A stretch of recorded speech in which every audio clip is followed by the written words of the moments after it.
Today's dry heat raised the risk of wildfires spreading in the northern part of the state. Thousands of acres continue to burn, leaving buildings destroyed and forcing people from their homes. There are three major fires burning. The Jenkins Creek fire is by far the largest. As of this afternoon, that fire had burned more than 20,000 acres.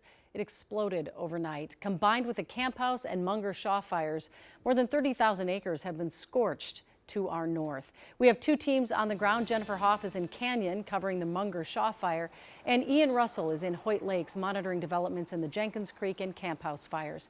Ian leads us off tonight.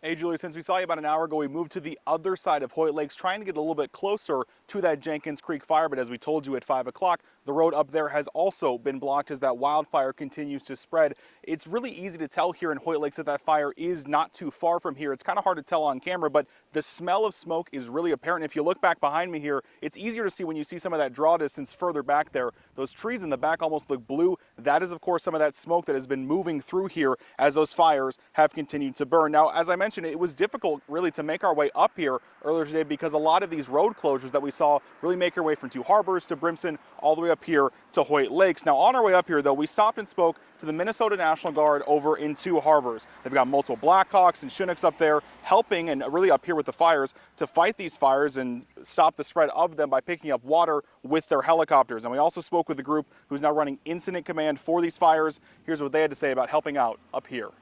They did a great job, but sometimes there's just so many fires that everything is stretched thin.